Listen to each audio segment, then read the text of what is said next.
तूने मेरी तरफ ना देखा, और जब आखिरी का एक दिन बचा, जब तुझे कन्फर्म हो गया कि मैं मर ही जाऊंगा, तब तू मेरी शरण में आया। तो भगवान कहेंगे कि तूने 175 साल की जिंदगी में 75 साल जगत को दिए, बस एक आखिरी दिन मुझे याद किया, तो क्या भगवान मुझे स्वीकार कर लेंगे? तब वो डॉक्टर साहब बड़े धार्मिक थे, उन्होंने कहा अजामिल इतना बड़ा पापी था, सारी जिंदगी उसने पाप किया, पर मरते समय एक बार धोखे से उसके पुत्र का नाम नारायण होने से उसके मुंह से धोखे से निकल गया, नारायण रक्षा करो, बेटा नारायण रक्षा करो। तो बेटा नारायण ने नहीं सुना, परम पिता परमात्मा नारायण ने सुन करके उसकी रक्षा की। अच्छा एक बात बताओ, भगवान रक्षक है या नहीं? एक खबर मैंने पढ़ी, न्यूज पर देखी मतलब वीडियो देखी, सच्ची घटना है, अभी कुछ महीनों पुरानी। जगन्नाथ उड़ीसा के पास के गांव की ये घटना है, जगन्नाथ जी से जुड़ी है, सुनिएगा। देखिए भगवान पे भरोसा होए तो क्या हो सकता है, एक सच्ची घटना सुनो। कॉलेज के 4 लड़के, संडे की छुट्टी आई, चारों लड़कों ने कहा चलो पार्टी करने चलते हैं कहीं जंगल में। तो एक गांव के पास जंगल था, तो वो गांव के चारों लड़के दूसरे गांव के थे, दूसरे गांव के जंगल में पार्टी करने गए। शराबी थे चारों, कभी कभी शराब पीते थे। तो चारों लड़कों ने शराब पी ली, और शराब पी और पार्टी वार्टी जो करते हो राम जाने किया। और शराब के नशे में ना वो लड़कों में क्या हुई कि लड़ाई हो गई। तो एक लड़के से तीनों की लड़ाई हो गई, एक कुछ बोला तो दूसरे ने बोला, तो उसके पक्ष में 2 और थे, तो तीनों अलग हो गए और एक को खूब मारा, मतलब दोस्त आपस में लड़ गए। और 3 मिल करके एक लड़के को इतना मारा कि मारते मारते उसका पांव तोड़ दिया और वो बेहोश हो गया। और जब बेहोश हुआ तो उन तीनों को लगा कि ये लड़का मर गया। तो पास में एक कुआं था जंगल में, ले जाके उस कुएं में फेंक दिया।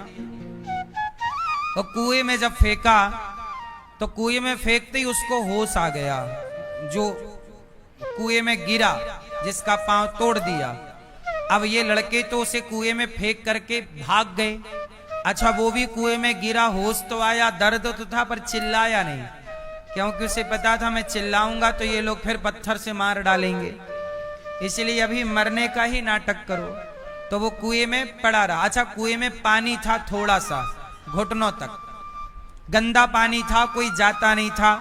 उस कुएं की तरफ ऐसी मान्यता थी कि वहां भूत रहता है, जंगल में कोई जाता आता नहीं था, तो वहां कोई जाता नहीं था।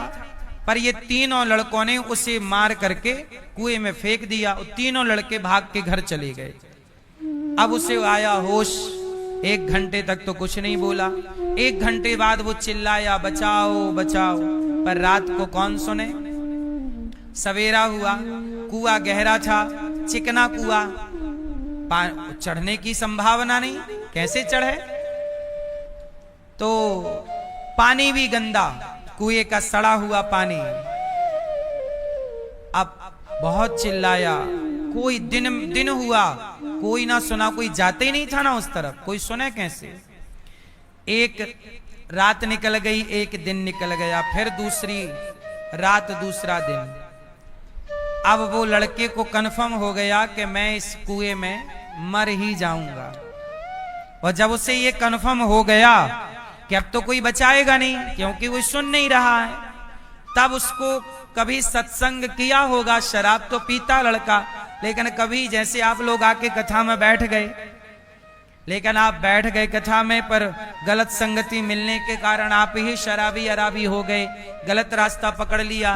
भाई सत्संग के बाद भी यदि कुसंग मिल जाए तो सत्संगी भी कुसंगी हो जाता है, यदि सत्संग छूट गया तो वो लड़का कभी सत्संग किया होगा। अच्छा, कभी उसके माँ बाप जगन्नाथ जी गए थे उस लड़के को लेकर, तो जगन्नाथ जी का उसने दर्शन किया था, तो उसने अब कन्फर्म समझ लिया कि अब तो मैं मर ही जाऊंगा।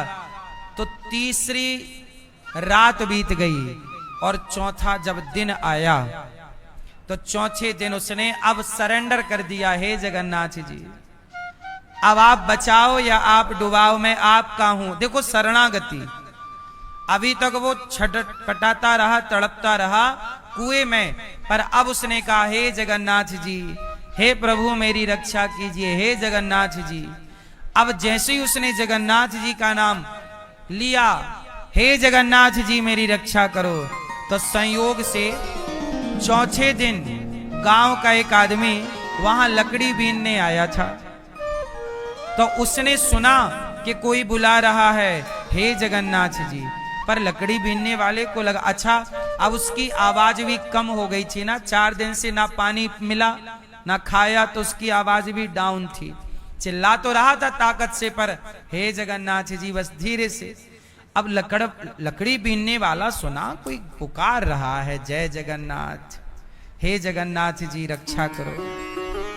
पर लकड़ी वाले को लगा कि कोई होगा, ये मेरा वो हो सकता है भ्रम, वो बीनता रहा।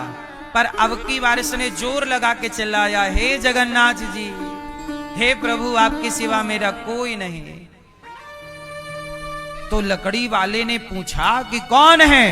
लकड़हारा जो लकड़ी बीन रहा, कौन है? लकड़ी वाला भी थोड़ा डर गया, बार बार आवाज आ रही, तो उसने डर के चिल्लाया, कौन है? तो कुएं में उसकी आवाज गई, उसको लगा कोई सुन रहा है। उसने जोर से कहा, भैया मैं कुएं में गिरा हूं, जगन्नाथ जी कृपा करें तो आप आओ, मेरे को बचाओ। लकड़ी वाला पास में कुआं था, उसे पता था कुआं, दौड़ के गया तो वो गिरा। उसने गांव को सूचना दी, पुलिस को सूचना दी, सब आए और उसे निकाला और वह बच गया। बाद में उसने पूरे दोस्तों के बारे में बताया पूरी घटना। तो ये एक सच्ची घटना है, मैं आपको केवल इतना बताता हूं कि जब तक आपका बल है चलाओ, लेकिन जब आपका बल आपको साथ ना देना तो सवई बलम बलिनाम चा परेशान। जब आपका बल आपका साथ छोड़ देता है तब भगवान का बल आपका साथ देता है। इसलिए कहता हूं कि पहले से ही भगवान के बल में रहो, अपना बल क्यों लगाना है? जब तुझसे ना सुलझे तेरे उलझे हुए धंधे, तब भगवान के इंसाफ पे छोड़ दे ऐ बंदे। वही तेरी मुश्किल आसान करेगा, जो तू ना कर सका वो भगवान करेगा। भगवान को पुकारिए तो सही, भगवान की शरण में जाओ तो सही, भगवान के बनो तो सही। जीवन बदला बदला ना दिखे तो कहना। इसलिए मेरी मां अश्वत्थामा के सिर की मणि निकाली और उसे नगर से निकाल दिया। अश्वत्थामा ने अभिमन्यु की पत्नी उत्तरा के गर्भ को नष्ट करने के लिए ब्रह्मास्त्र चलाया। उत्तरा ने बिना देर लगाए दौड़ करके भगवान की शरण में आई और आत्मसमर्पण कर दिया। पाहि पाहि महायोगिन देव देव जगत्पते, नान्यं त्वद्भयं पश्ये यत्र मृत्यु परस्परम। जब उत्तरा शरणागति करती हैं, उत्तरा कौन? अभिमन्यु की पत्नी, परीक्षित जी की मां, भगवान की शरण में आई। प्रभु मेरे पुत्र ने अभी जन्म नहीं लिया, पेट में है और उसे मारने अश्वत्थामा ने बाण चला दिया, आप रक्षा कीजिए। जब भगवान का भक्त भगवान के भरोसे होकर कहता है प्रभु हम आपके हैं, तो भगवान किसी ना किसी माध्यम से अपने भक्त की वो लकड़हारा लकड़ी बीनने आज ही क्यों गया, क्योंकि आज ही उसने भगवान में समर्पण किया, तो परमात्मा ने उसकी रक्षा के लिए किसी ना किसी को भेज दिया। जाओ, कर्ता व्यक्ति ही है, पर उस व्यक्ति को करने की सामर्थ्य, ताकत, बुद्धि भगवान देते हैं। भगवान अपना काम किसी से करवाते हैं।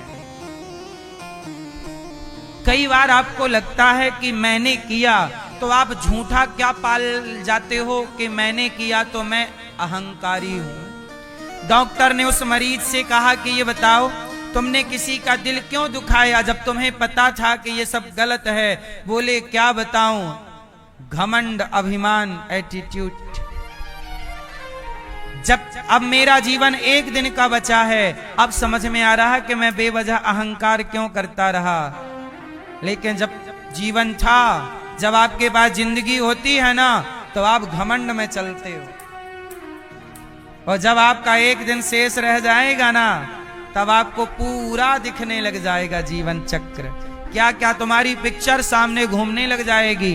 तुमने क्या क्या गुनाह किया है, क्या क्या पुण्य पाप किया, क्या मिलने वाला, सब दिखता है साहब, सबको दिखता है, सबको है। ईश्वर की अदालत से कौन बचेगा, इसलिए घमंड ना कीजिएगा। भगवान करते नहीं हैं किसी से। अब उदाहरण से समझो, आप राम जी का एक उदाहरण ले लो। राम जी को नाग फांस में बांध दिया। राम लक्ष्मण नाग फांस में बंधे। किसने बांधा, किसने बांधा? जोर से जरा सोचो कि भगवान राम को, लक्ष्मण जी को नाग फांस में बांध दिया। अब नाग फांस में बंधकर राम लक्ष्मण हो गए मूर्छित। अब जब राम लक्ष्मण ही मूर्छित हो गए, होश नहीं, तब हनुमान जी, जामवंत जी, सुग्रीव, विभीषण निर्णय कर रहे हैं, अब क्या करें, अब क्या करें, कौन इनको बचाए। तब हनुमान जी ने कहा कि मैं गरुण जी को लाता हूं, क्योंकि गरुण जी ही नागों के इस जहर से प्रभु को मुक्त कर सकते हैं। नाग पास को काटने की ताकत किसकी है? गरुण जी की। अब गरुण जी के पास हनुमान जी गए, गरुण जी जल्दी चलिए, इमरजेंसी है। अब गरुण जी आए, क्या हुआ? अच्छा सुनो, गरुण जी कौन है जानते हैं? भगवान के वाहन। जरा सुनिए, पूरा ध्यान से सुनिए, फिर आखिरी में आपको समझाऊंगा सब चीजें। गरुण जी भगवान के पार्षद हैं, वाहन हैं। गरुण जी बड़े भक्त हैं। पर क्या हुआ, जब हनुमान जी गरुण जी को लाए, तो गरुण जी ने अपने चोंच से सारे नागों को काट दिया और प्रभु को जहर मुक्त करके नाग फांस से मुक्त किया। अच्छा, प्रभु नाग फांस से मुक्त तो हो गए, पर गरुण जी को घमंड हो गया कि मैं ना होता तो ये तो मर जाते, मैं ना होता तो ये, देखिएगा कई बार आपको यही अहंकार हो जाता है। जबकि राम जी अपने भक्तों की पद प्रतिष्ठा को बढ़ाने के लिए ये लीला रचते हैं। अरे भगवान तो नांग पर सोते हैं, शेष नांग पर, उन्हें कौन सा नांग बांध पाता। लेकिन वो तो लीला करने आए हैं, तो लीला में बंधन भी स्वीकार करना पड़ता है। अब गरुण जी को क्या हुआ कि अभिमान हो गया कि ये भगवान नहीं हो सकते। ये कौन नहीं हो सकते? बोले भगवान होते तो नांग फांस में बंधते ही ना, बंध गए, मतलब ये भगवान। जरा सोचिए, जो दिन रात भगवान को ढो रहा है, गरुण जी ढो रहे हैं, उन्हें भी भगवान की लीला पर संदेह हो गया। तो हम तुच्छ प्राणियों को यदि भगवान पर संदेह कभी हो जाए तो इसमें आश्चर्य क्या है। तब गरुण जी नारद जी के पास गए। नारद जी ने ब्रह्मा जी के पास भेजा कि ब्रह्मा जी बताओ कि वो नाग फांस में क्यों बंधे।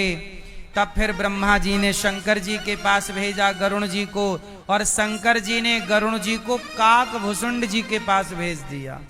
जाओ, अब तुम्हें काकभुसुंड जी प्रभु राम के बारे में सब बताएंगे।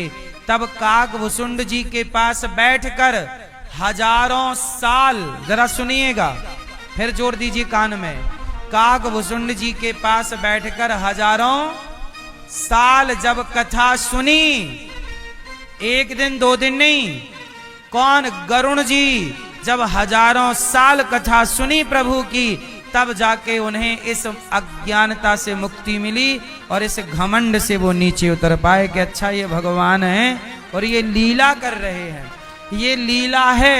ये बात समझने के लिए गरुण जी को 1000 साल लग गए। तो भला हम इतने जल्दी कैसे समझ जाएंगे चीजों को।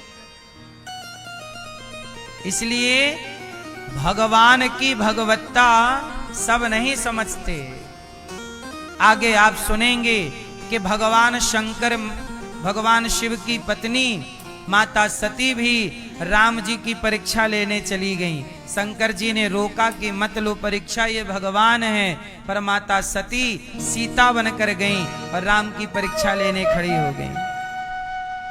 तो भगवान शिव की पत्नी जिन राम को ना समझ पाई, उन राम को हम तुच्छ प्राणी कितना समझ पाएंगे। अल्प बुद्धि वाला इसलिए भगवान को क्या क्या उल्टा सीधा बोलते रहते हैं। उत्तरा ने भगवान की शरणागति ग्रहण की। भगवान ने उत्तरा के गर्भ में पल रहे बालक की ब्रह्मास्त्र से रक्षा की। आज कुंती बुआ ने हाथ जोड़ करके कहा कि कृष्णाय वासुदेवाय देवकी नंदनाय च नंद गोप कुमाराय गोविंदाय नमो नमः।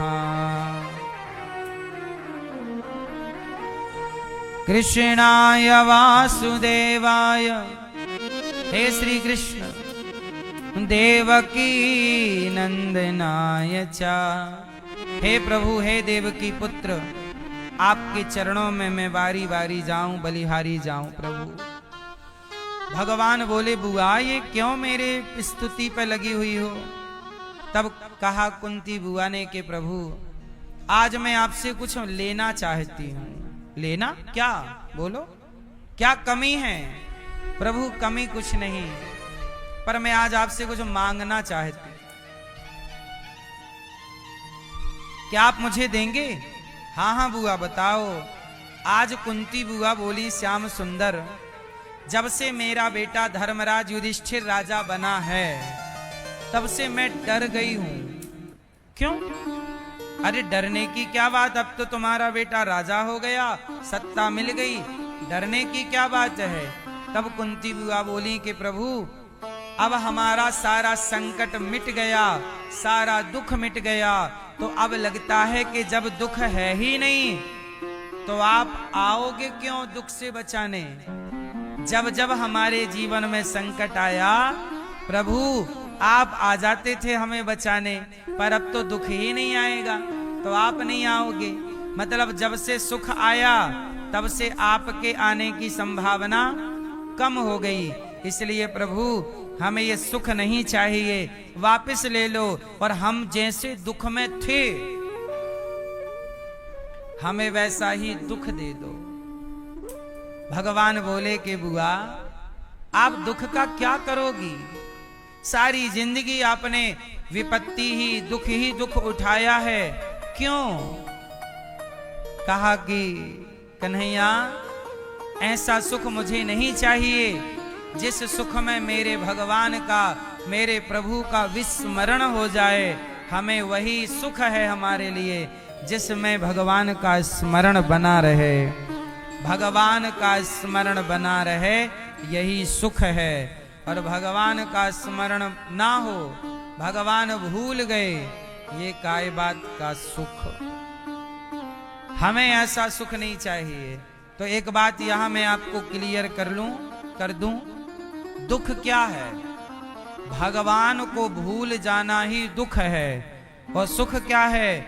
भगवान का स्मरण बनाए रखो, यही सुख है। इसलिए सब काम करो, पैसे कमाओ, पद प्रतिष्ठा पाओ, पर भगवान को भूलो ना। बोलो हे नाथ, मैं आपको कभी, हे नाथ, मैं आपको कभी भूलू नहीं। सुख में सब आएंगे, परंतु हाँ, जब कोई नहीं आता, जब कोई नहीं आता, वो मेरे श्याम आते हैं। वो मेरे दुख के दिनों में ये बड़े काम आते हैं।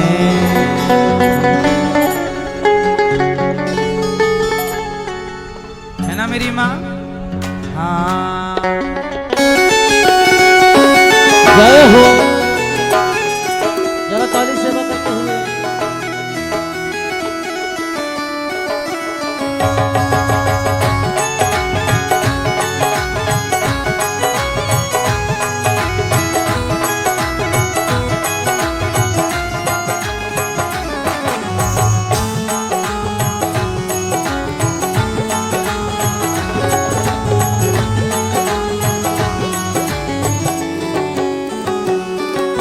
जब कोई नहीं आता,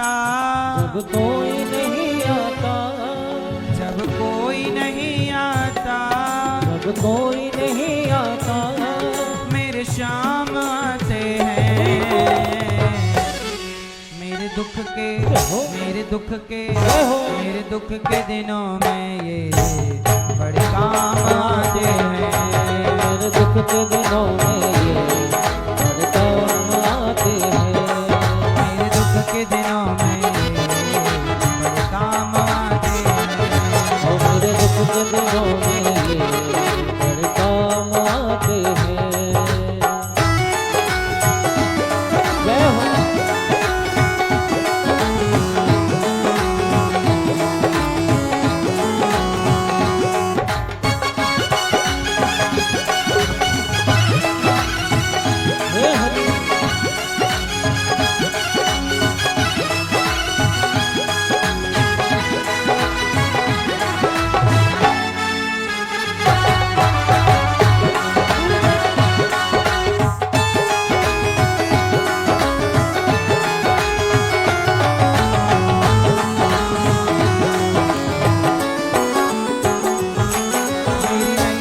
चलती है पतवार नहीं होती।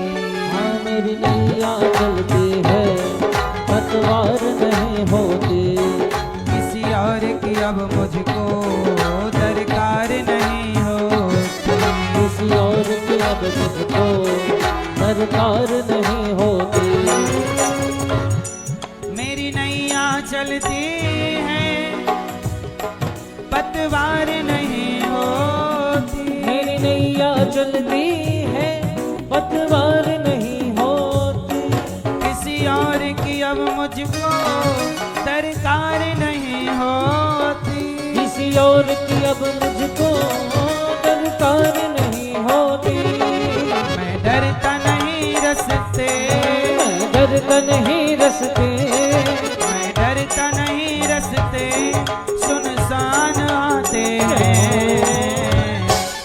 मेरे दुख के, मेरे दुख के, मेरे दुख के दिनों में बड़े काम काम आते हैं। मेरे दुख के दिनों में ये बड़े काम आते हैं।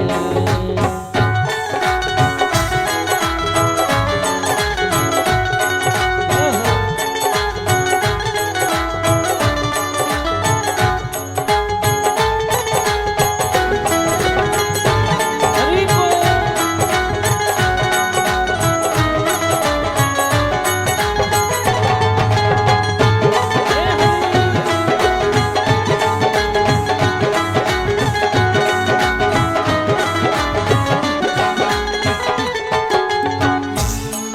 ये इतने बड़े होकर तीनों से प्यार करें। ये इतने बड़े होकर तीनों से प्यार करे। अपने भक्तों का दुख पल में स्वीकार करें। अपने भक्तों के दुख पल में स्वीकार करे। हर भक्तों का कहना, सब भक्तों का कहना, सब भक्तों का कहना ये मान जाते हैं। मेरे दुख के, मेरे दुख के, मेरे दुख के दिनों में ये बड़े काम आते हैं। मेरे दुख के दिनों में ये बड़े काम आते हैं।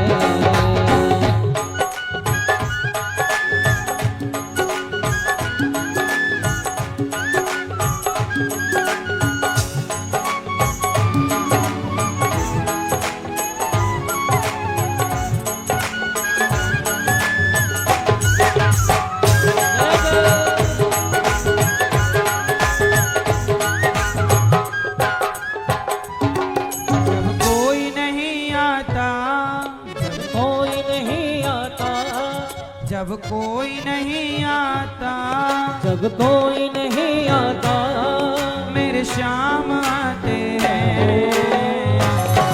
मेरे दुख के, मेरे दुख के, जय हो। मेरे दुख के दिनों में बड़े काम आते हैं।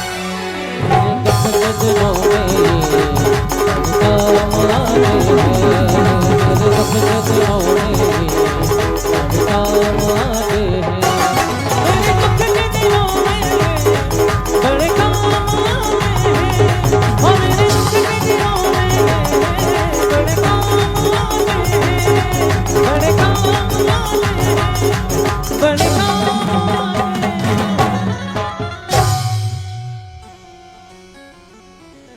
वो मेरी नैया चलती है, पतवार नहीं होती। किसी और की अब मुझको दरकार नहीं होती।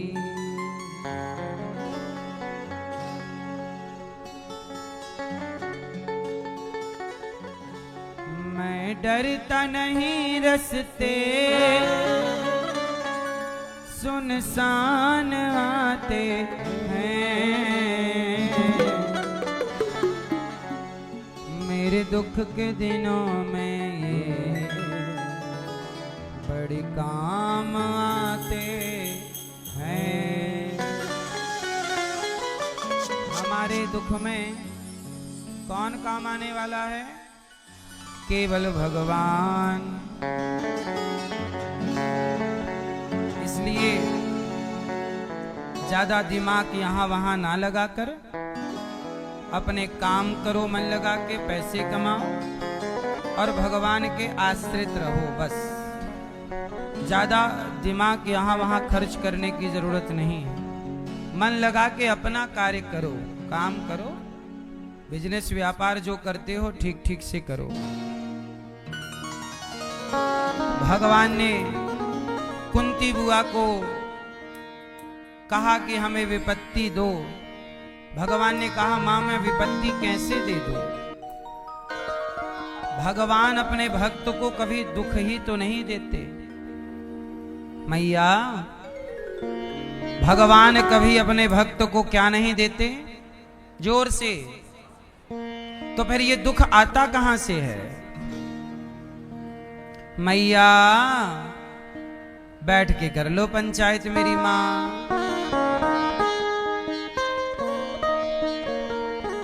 सुनो, आपको दुख कौन देता है?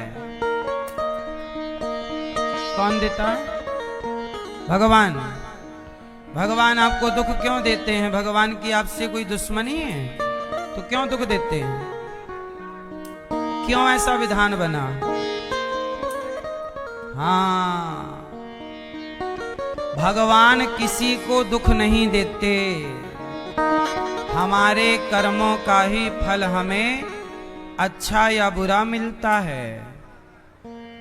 कुंती बुआ ने दुख मांगा, भगवान ने कहा बुआ मैं कैसे दे दूं? भगवान के पास दुख नहीं है। भगवान सबको क्या देते हैं? आनंद। इसलिए भगवान का नाम है आनंद। नंद के आनंद भयो जय कन्हैया। भगवान का नाम आनंद है। वो सबको आनंद देते हैं, वो सबको सुख देते हैं। भगवान किसी को दुख नहीं देते।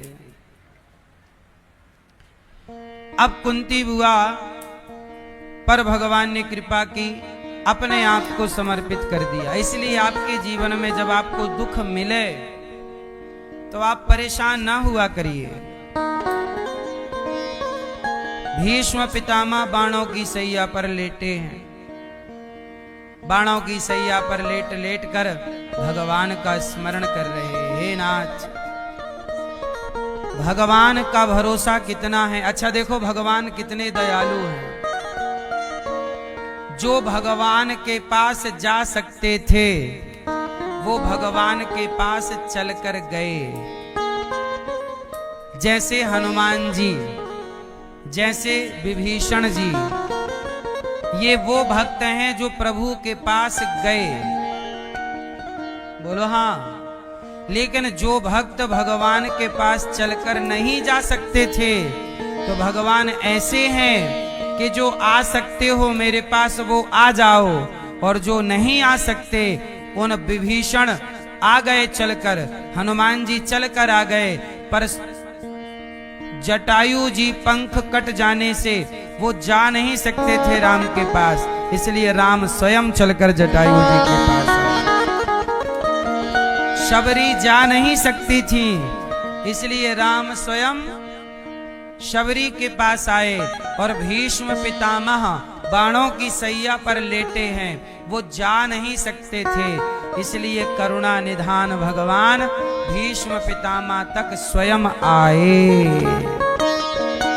और जब पितामह के पास आए तो भीष्म पितामह प्रसन्न हो गए। देखो बाणों की सैया है, चुभा है बाण, पर मुस्कुरा रहे हैं।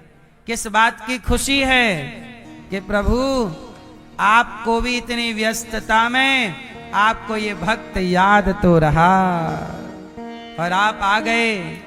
भगवान के आते ही पितामह रो पड़े, प्रभु मुझे विश्वास था कि आप जरूर आएंगे।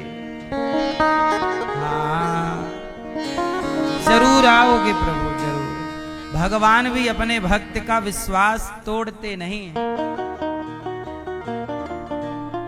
पितामह ने कहा प्रभु आपने रथ का पहिया उठाकर जब मेरी ओर दौड़े वो छवि मेरे हृदय में बस गई। आपने मेरी प्रतिज्ञा को बचाने के लिए आपने अपनी प्रतिज्ञा तोड़ दी। भगवान कृष्ण की प्रतिज्ञा थी कि मैं महाभारत में अस्त्र शस्त्र नहीं उठाऊंगा। तभी पितामह ने कहा कि मैं आपको उठवा कर रहूंगा, अस्त्र शस्त्र कुछ भी आपसे उठवा कर रहूंगा। तो जब अर्जुन पर बाणों की बरसात पितामह ने की तो रथ का पहिया लेकर के श्री कृष्ण पितामह की ओर दौड़े। पितामह ने अपना धनुष छोड़ दिया। भगवान न मेरी मां अपने भक्त की प्रतिज्ञा बचाने के लिए अपनी प्रतिज्ञा तोड़ देते हैं। एक बात कहूं आपसे, कई बार आप लोग भी प्रतिज्ञा कर लेते हो, आज से मैं इसके द्वार पर नहीं जाऊंगा, नहीं जाऊंगी। आज से मैं तुमसे बात नहीं करूंगा, नहीं करूंगी। ऐसी प्रतिज्ञाएं आप लोग ले लेते हो। भीष्म पितामह ने भी ऐसी ही एक प्रतिज्ञा ली थी, जिस प्रतिज्ञा के कारण महाभारत हुआ। भगवान ने अपनी प्रतिज्ञा तोड़कर समाज को कहा कि समाज के हित के लिए अपनी प्रतिज्ञाएं तोड़नी पड़े तो तोड़ दिया करो। उस जिद पर ना बैठे रहा करो कि मैंने प्रतिज्ञा ली है। अरे तुम ना जाने रोज कितने झूठ बोल देते हो, कितनी अपनी ही बातों से मुकर जाते हो। एक बात लेके बैठ गए। कितने भाई हैं जो भाई के घर नहीं जाते, तेरे घर नहीं आएंगे। ये भी कोई प्रतिज्ञा है कि भाई के घर नहीं जाओगे ना। अच्छा, भीष्म पितामह की प्रतिज्ञा ये थी कि हस्तिनापुर के सिंहासन में जो बैठेगा मैं उस राजा की सदा रक्षा करूंगा। जबकि पितामह ये जानते थे कि ये राजा अर्थात धृतराष्ट्र स्वार्थी हो चुका है, पक्षपाती हो चुका है, ये न्याय करना भूल चुका है। पर चूंकि प्रतिज्ञा दी तो निभा रहे हैं। पितामह ही यदि कौरवों का साथ छोड़ के पांडवों के पक्ष में बात करते तो ये महाभारत ही ना होता। सही है गलत है? पर पितामह क्या रहे, चुप रहे। द्रौपदी की साड़ी उतरती रही, चुप रहे। इसलिए कहता हूं, जहां बोलने की जरूरत हुआ करे वहां जरूर बोला करो, और जहां चुप रहने की जरूरत हो वहां चुप रहा करो। इसलिए मेरी मां, धर्म की बातें बोलिए, सत्य के साथ रहिए। किसी स्वार्थ के कारण आप अधर्म के संग रहना ना चुन लीजिएगा। कर्ण ने अधर्म को चुना, पितामह ने अधर्म को चुना, गुरु द्रोणाचार्य ने अधर्म को चुना। अधर्म मतलब दुर्योधन। किसको चुना? जबकि धर्म दुर्योधन के पक्ष में था ही नहीं, धर्म तो पांडवों के पक्ष में था। लेकिन ये लोग अपनी झूठी मान्यताओं, परंपराओं और प्रतिज्ञाओं से बंधे थे। इसलिए भगवान ने अपनी प्रतिज्ञा तोड़कर समाज को संदेश दिया कि आप भी ऐसी झूठी मान्यताओं, परंपराओं और प्रतिज्ञाओं से बंधे हो तो ऐसी झूठी मान्यताओं, परंपराओं को तोड़ दीजिए, जैसे मैंने अपनी प्रतिज्ञा तोड़कर पितामह की प्रतिज्ञा की रक्षा की। ये मैसेज है भगवान का। भीष्म पितामह भगवान की स्तुति करते हैं। इति मति रूप कल्पिता वितृष्णा। हे प्रभु, आपके चरणों में मैं अपनी पुत्री को समर्पित करना चाहता हूं। भगवान बोले, और भी सब खड़े थे, बोले पितामह आपकी पुत्री कब से आ गई? आप तो ब्रह्मचारी हो, विवाह हुआ ही नहीं, आप कह रहे हो पुत्री को समर्पित। कहां है पुत्री? कहां है? तब भीष्म पितामह ने कहा कि मेरी जो बुद्धि है वह निर्मल हो चुकी है। मेरी बुद्धि, आपकी बुद्धि आपकी पुत्री है। आपकी बुद्धि आपकी कौन है? आपकी बेटी। इसलिए कहता हूं, आपकी जो बुद्धि है यह भी तो आपकी बेटी है। इसलिए अपनी बुद्धि रूपी बेटी को और किसी को ना सौंप कर भगवान को सौंप दो, ताकि आपकी बुद्धि भगवान में ही लगी रहे और कहीं ना जाए, है ना? किस में लगी रहे? भगवान में और कहीं ना जाए। इति मति रूप कल्पिता वितृष्णा भगवती सात्वत पुंगवे विभूमि। ये मेरी जो बुद्धि है, अच्छा ये बताओ आपकी, भैया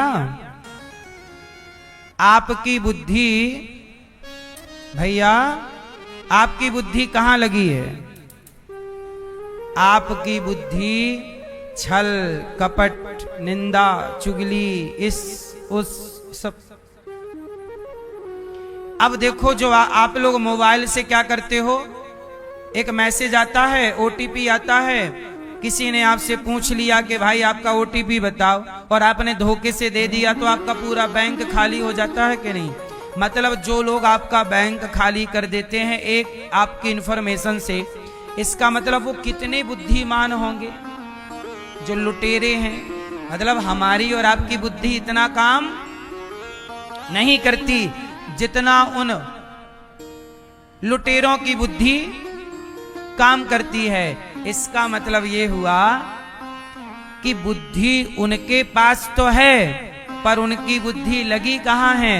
लूट घसोट में लगी है। और आपसे कहना है कि अपनी बुद्धि लूट घसोट में न लगाकर भगवान में लगा के रखिएगा, अच्छे काम में लगाइए।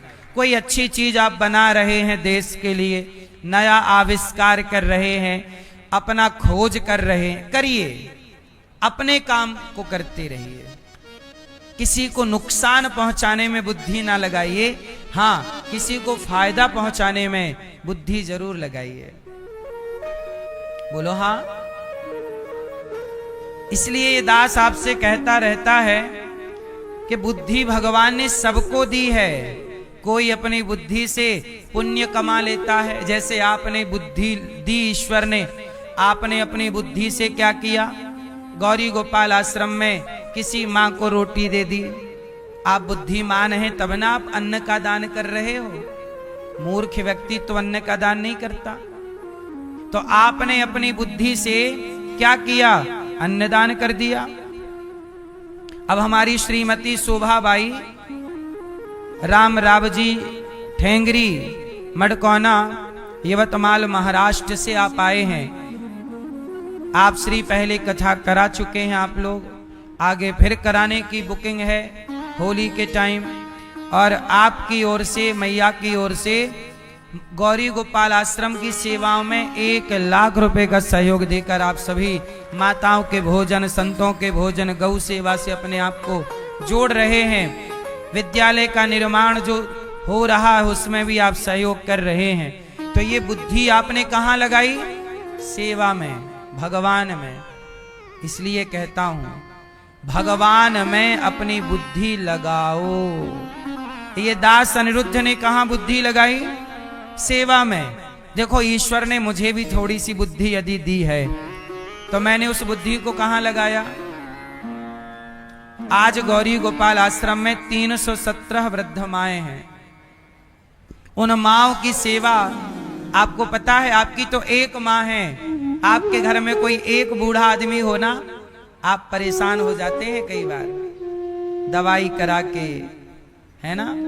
और लेकिन गौरी गोपाल में ये दास इतनी माओं के होने पर भी मैं कभी परेशान नहीं होता। सभी माओं की बड़ी श्रद्धा से सेवा करता हूँ। क्यों? क्योंकि मुझे पता है कि जिस दिन मैं मुझे हॉस्पिटल ना जाना पड़े कभी आखिरी टाइम, लेकिन जिस दिन मैं मरूंगा उस दिन जब अभी मैंने एक डॉक्टर और एक मरीज की कहानी सुनाई, अब जरा उस मरीज की जगह मैं अपने को रख कर देखूं कि जब मैं आखिरी सांस ले रहा होऊंगा और मेरे सामने भी मेरे जीवन भर की पिक्चर सामने आएगी, रील आएगी कि मैंने क्या क्या जीवन भर, जवानी में क्या किया, लड़कपन में क्या किया, बुढ़ापे में, तो मेरे भी तो सामने चलेगा। तो उस समय मैं रो रहा होऊंगा क्या? नहीं। मैंने ऐसा कोई काम नहीं किया कि मुझे आखिरी वक्त मृत्यु की सैया पर लेटकर रोना पड़े। मैंने ऐसा कोई काम नहीं किया। मैं किस बात के लिए रहूंगा? मैं भगवान के पास जाने के लिए प्रसन्नता से उछलता रहूंगा कि प्रभु मैंने जीवन भर आपकी और आपके भक्तों की सेवा की है। मैंने कभी किसी का दिल नहीं दुखाया, मैंने किसी को अपमानित नहीं किया, मैंने किसी के घर जाकर चोरी नहीं की, डाका नहीं डाला, मैंने भ्रष्टाचार नहीं किया, मैंने कभी किसी का दिल नहीं दुखाया। मैंने सदा रोते को हंसाने का प्रयास किया है, बेसहारा माँओं को सहारा देने का प्रयास किया है। गौरी गोपाल विद्यालय बन रहा है, 5 से 7 हजार बच्चे गौरी गोपाल विद्यालय के माध्यम से, गौरी गोपाल विद्यालय के द्वारा CBSE बोर्ड की शिक्षा निःशुल्क पाएंगे। शिक्षा भी और संस्कार भी, ये काम देखो विद्यालय का चालू हो गया है, नींव का काम चल रहा है।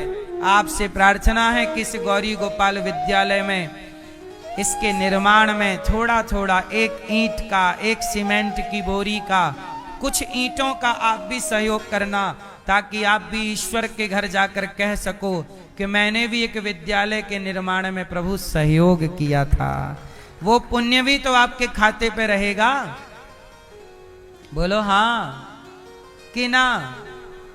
इसलिए हम सबको आखिरी वक्त में रोना ना पड़े कि हमने पुण्य करना। अब वो मरीज कह रहा है कि मैं पुण्य करना अब चाहूं भी, मेरी खूब संपत्ति है, पर अब मैं किसी को रोटी खिलाना चाहूं, तब मैं आखिरी में हॉस्पिटल में जो आखिरी सांस ले रहा है, जो मृत्यु की सैया पर पड़ा है, अब वो चाह भी ले कि मैं थोड़ा अन्नदान कर दूं, किसी भूखे को रोटी दे दूं, तो वो हॉस्पिटल वाला कैसे दे पाएगा? बोलो मेरी माँ।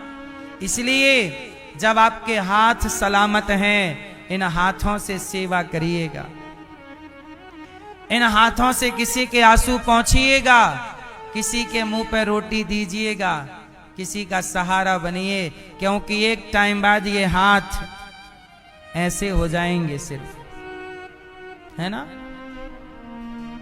ये हाथ भी आपसे संभलेगा नहीं एक टाइम बाद। मुर्दे का हाथ नहीं ऐसे चला जाता, लोग उठा के सटा के रखते हैं उसे, फिर वो ऐसे चला जाता।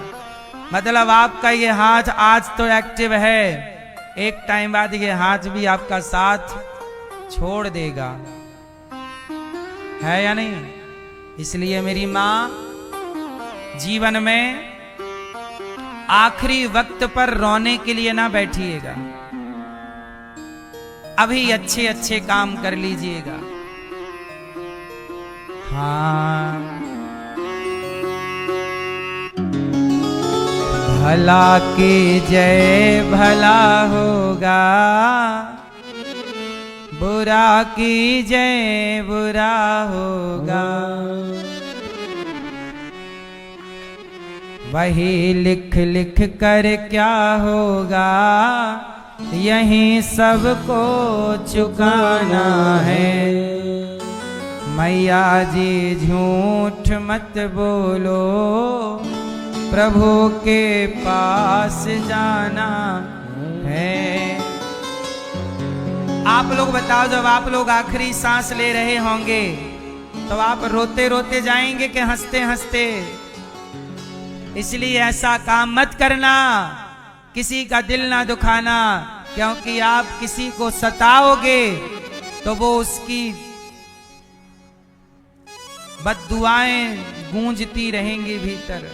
इसलिए जब आप जाओ तो आपके भीतर एक संतोष होना चाहिए कि प्रभु आपने जो जीवन दिया था, मैंने इस जीवन को पाकर दुरुपयोग नहीं किया, इस जीवन का मैंने रुलाया किसी को नहीं, मैंने सबको हंसाया, गले लगाया है, सबकी सेवा की, मैंने किसी को नीचा नहीं दिखाया, किसी का पांव पकड़कर नहीं खींचा, सबको रास्ता दिखाया। आप जब जाओ तो हैप्पी होके जाओ, यही जिंदगी है। हंसते हंसते कट जाए रस्ते, जिंदगी यूं ही चलती रहे।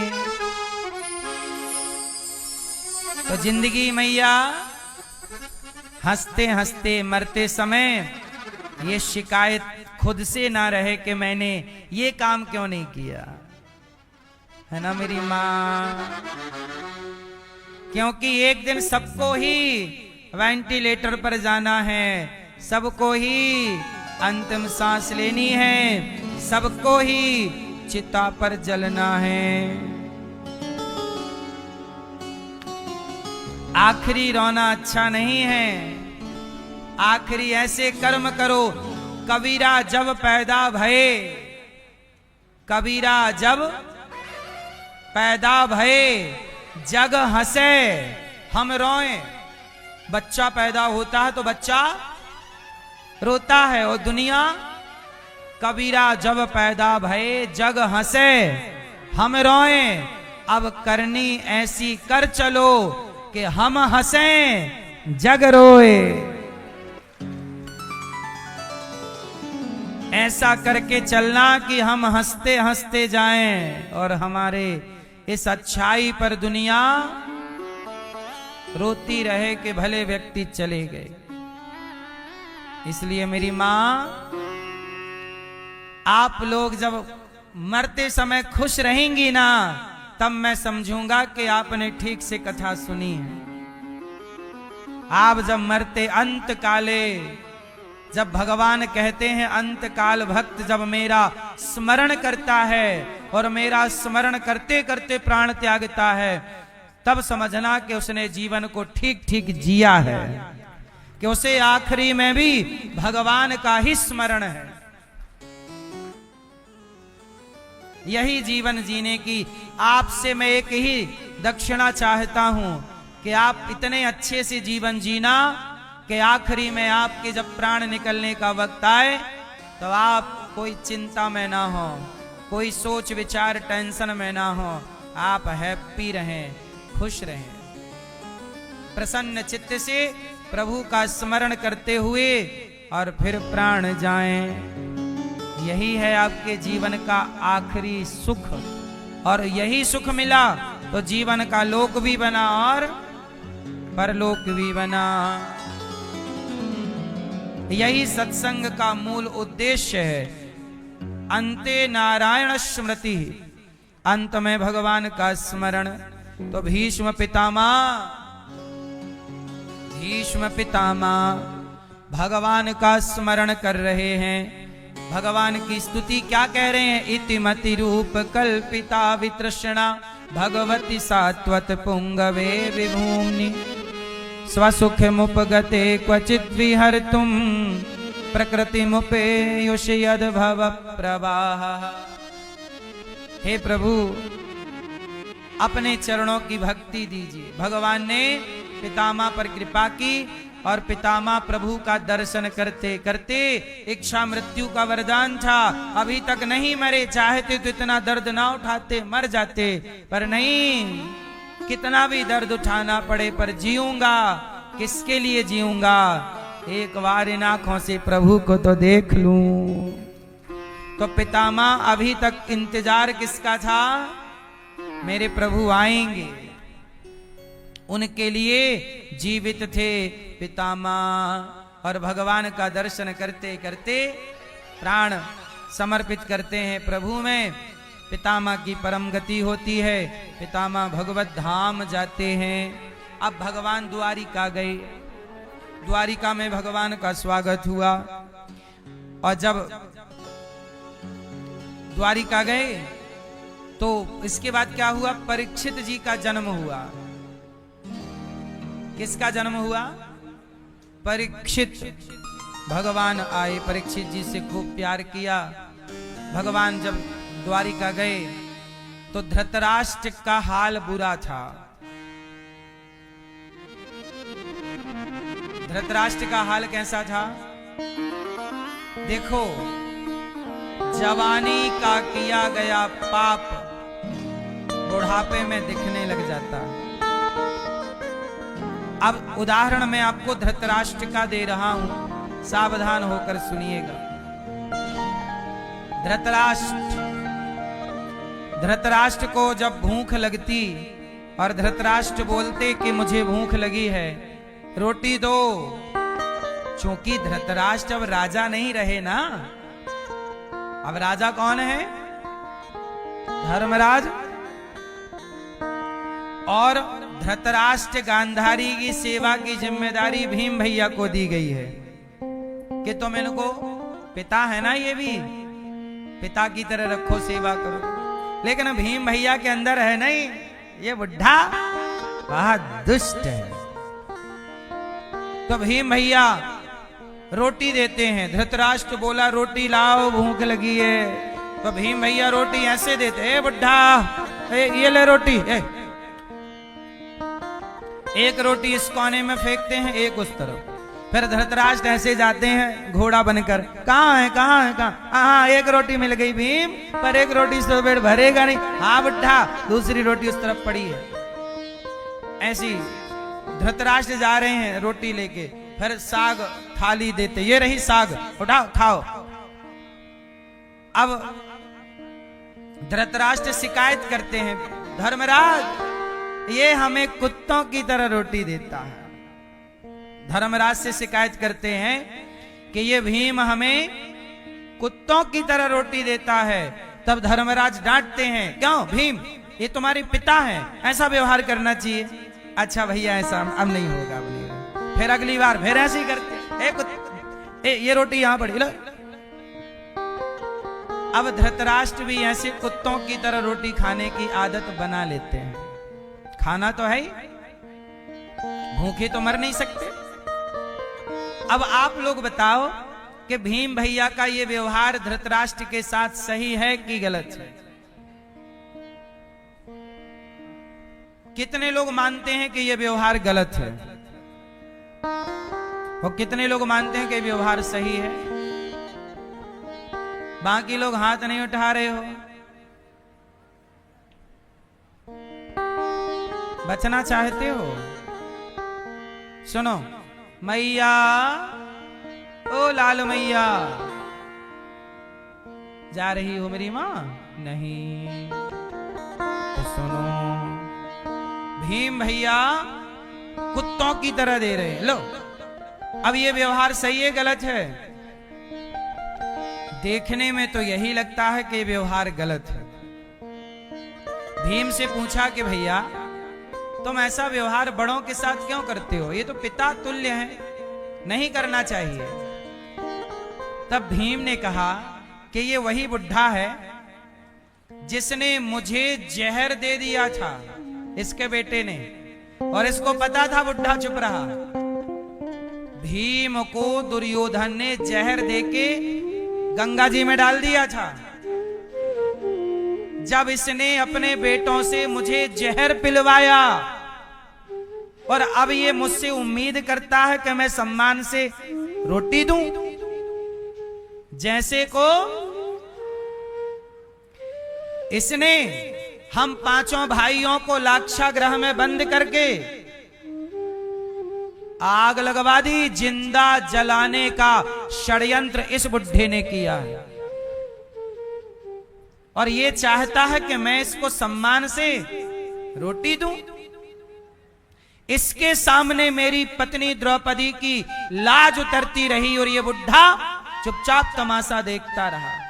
एक बार भी अपनी औलाद को रोका नहीं कि दुर्योधन, दुशासन, तेरी भाभी के कपड़े क्यों खींच रहा है?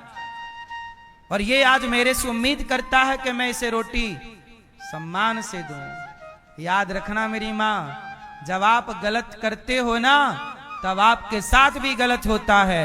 आप गलत ना करेंगे तो आपके साथ प्रकृति गलत होने ही नहीं देगी। इसलिए कहता हूं कि कोई किसी को दुख नहीं देता। आज धृतराष्ट्र को कुत्तों की तरह रोटी मिल रही है तो ये इसी रोटी के जिम्मेदार यही है, ये इसी के लायक है। ये तो भीम भैया का ये तो फिर भी भाग्य, भीम भैया फिर भी ठीक है कि रोटी दे रहे हैं। आप जैसा कोई भी होता तो रोटी भी ना देता कि तूने जहर दिया है, तूने मेरी पत्नी को अपमानित किया है, मुझे जिंदा जलाने का प्रयास। और तो छोड़ो, इस बुढ़े ने, अर्थात भीम भैया कह रहे हैं कि एक बार इसने बोला कि आओ भीम तुम्हें गले लगा लूं, गले लगाने के बहाने मुझे बुलाया। वो तो केशव थे, कन्हैया थे कि मुझे हटा के और मेरा पुतला पकड़ा दिया। इसने पुतला दबाया, चूरा हो गया पुतला। मेरे को पकड़ डालता तो बुढ़ा मुझे दबा के खत्म कर देता। जब इनके पूरे पुत्र मारे गए ना धृतराष्ट्र के, तो धृतराष्ट्र को भीम पर बड़ा गुस्सा आया, क्योंकि सारे बेटों को भीम ने मारा। तो भीम को बोला कि या तुझे गले लगाऊं। वो गले लगाने के बहाने ना दबा के मारना चाहता था धृतराष्ट्र, चाहते थे धृतराष्ट्र। क्योंकि धृतराष्ट्र का भी किरदार सम्माननीय है, फिर भी जो व्यवहार है, जो कथाएं दिखती हैं, उस आचरण से सम्मान पाने योग्य नहीं है। ये हमारा तो मन करता है कि सबको सम्मान दिया जाए, लेकिन जो पात्र जैसा होगा वैसी बात होगी।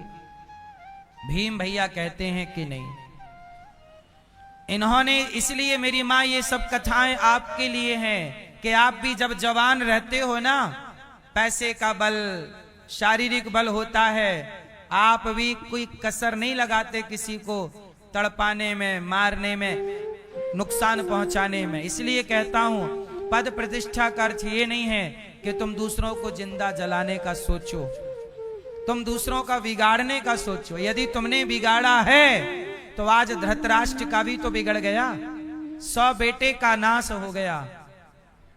तुमने पांडवों को जिंदा जलाना चाहा तो पांडव तो ना जल पाए, क्योंकि उनके रक्षक तो भगवान थे। पर तुमने दूसरों का बुरा करते करते करते करते माचिस की तीली,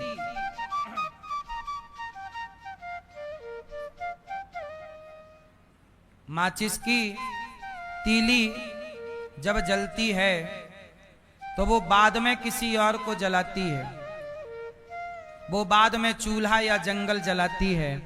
पर माचिस की तीली जलते ही पहले स्वयं को जलाती है, फिर किसी को जलाएगी। क्यों? सही है। माचिस की तीली पहले किसको जलाती है? स्वयं को।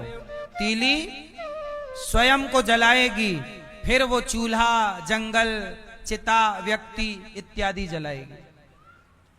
इसलिए जब आप किसी का बुरा सोचते या करते हो तो जिसका बुरा सोचा या किया उसका बुरा होगा कि नहीं, उसके रक्षक तो भगवान होंगे। पर तुमने बुरा सोचा और किया है तो तुम्हारा बुरा जरूर होगा। इसलिए कहता हूं कि बुरा सोचने से, बुरा करने से बचिएगा। किससे बचेंगे?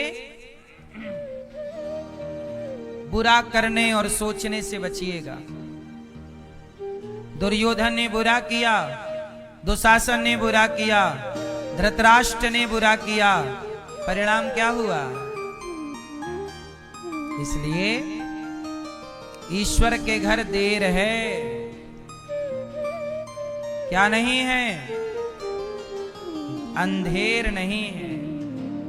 इसलिए मेरी मां, ईश्वर की लाख आंख से देख रहा है तुझे देखने वाला। सच की खेती कर ले चतुर नर, समय गुजरता जाता मेरे मालिक की दुकान में सब लोगों का खाता।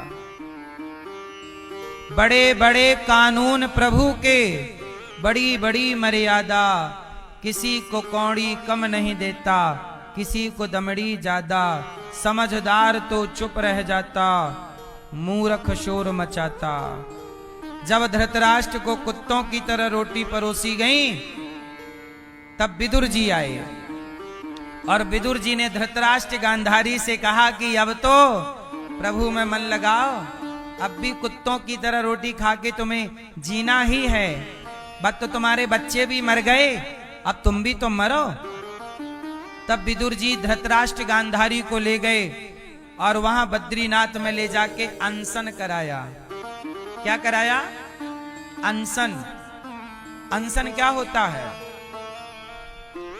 पहले भोजन छोड़ा, पानी और पत्तों के भरोसे रहे, फिर पानी और पत्तों को छोड़कर सांस के भरोसे रहे, फिर धीरे से सांस, धीरे धीरे शरीर से सब चीजें त्याग कर चित्त भगवान में लगा के और अपना अंतिम कल्याण धृतराष्ट्र गांधारी जी ने किया।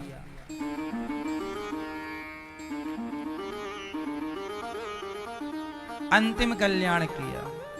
इसलिए कहता हूं कि यदि आपका अपमान हुआ तो उस अपमान के जिम्मेदार आप होंगे, और आपका सम्मान हुआ तो उसके जिम्मेदार भी। इसलिए समाज में से आपको सम्मान चाहिए। सम्मान चाहिए, किस किस को सम्मान चाहिए? हाथ उठाओ। सम्मान चाहिए तो क्या करना पड़ेगा? सम्मान चाहिए तो सम्मान देना सीखो। जो दोगे वही मिलेगा। आप सम्मान चाहते हो तो सम्मान दो। ये छोरा सो रहा है, बच्चे को जगाओ। ये बेटा,